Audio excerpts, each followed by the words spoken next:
Welcome back to my YouTube channel!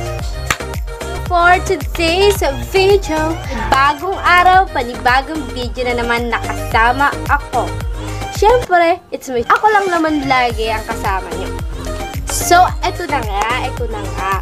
Pag-uusapan natin ang tungkol sa ating YouTube channel. Paano tayo mag-grow? Paano tayo mapapansin ng mga viewers natin? At paano tayo makakaakit ng mga manonood para makanood sa atin? So, etong mga tips na to is para lang sa inyo, para sa ating mga kagaya ko na small YouTuber na gustong mag-grow, para mag-grow yung channel nila at gustong maraming makanood at makapansin sa iyong video. Kaya ka pumunta sa video na to kasi gusto mong kahikayat ng manonood at gusto mong marami ang makanood sa video mo, sa mga vlog mo. Tama ba ako? Tama ang pinuntahan mong video. Ano nga ba tayo makakakuha ng atensyon ng mga viewers para mahikayat na manood sa mga video natin?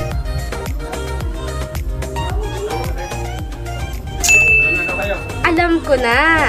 So, kung bago ka pa lang sa aking YouTube channel, huwag mo kalimutan i-subscribe ang aking channel at click ang notification bell para lagi kang ma-notify sa mga ina-upload kong video.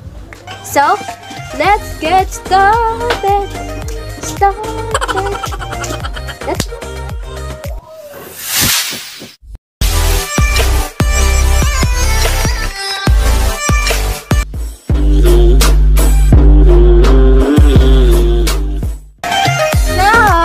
Step 1 natin, para makuna natin ng pansin ang ating title.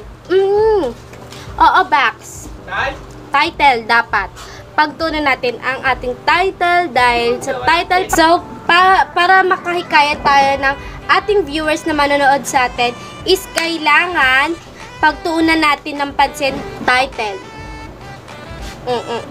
Dapat sa title pa lang, napaka-interesting na siya. Yung ating title sa baba ng ating thumbnail is dapat talagang mahihikayat na sila na pindutin yung video mo.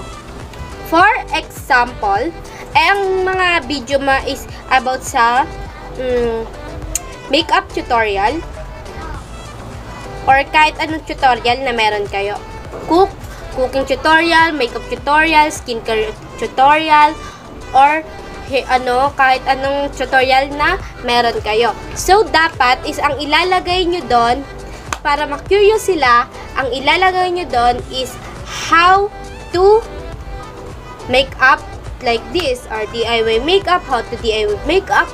And dapat, kung tutorial kayo, is dapat ang first title na nilalagay nyo doon is how to. Gets mo? So, how to ang ilalagay mo.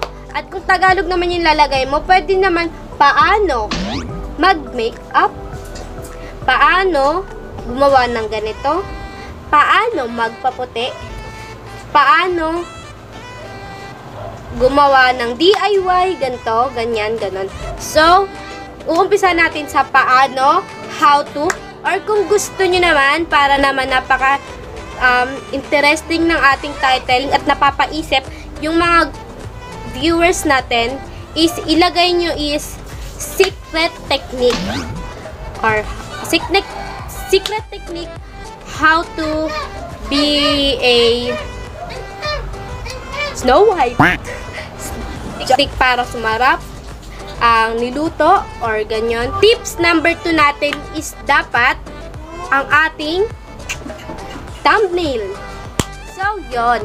Dapat yung thumbnail natin is napaka-maaliwalas, maganda. Yung thumbnail mo na napaka-aliwalas at talagang nag-glow yung iyong thumbnail doon. Syempre, mapapapindot sila. Mapapapindot sila dahil bakit ang ganda ng thumbnail nito. And second is titignan nila yung title mo kung about saan yon.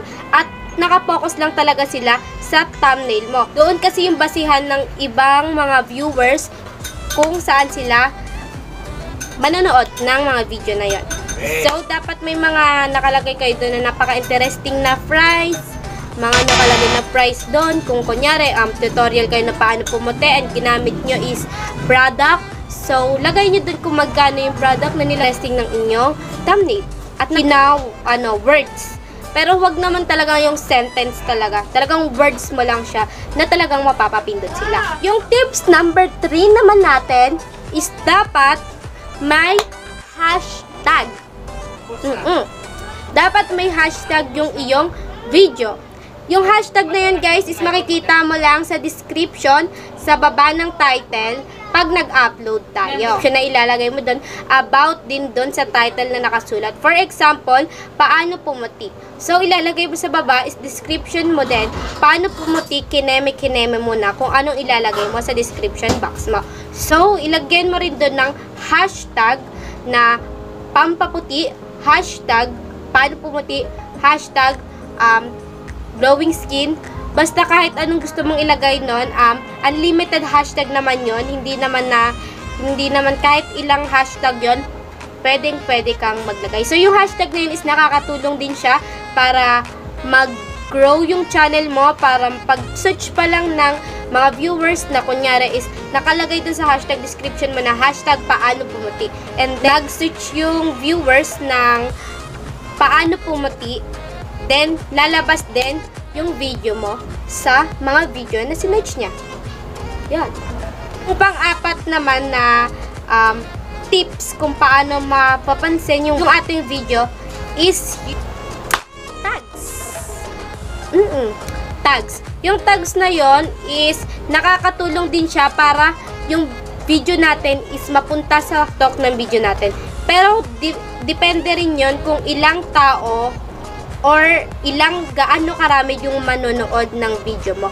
Kasi guys, yung kada video na matatapos ng viewers, for example ako, pinanood ko yung video mo kasi napaka-interesting ng thumbnail, ng title, andun na lahat, and yung hashtag nandun na rin.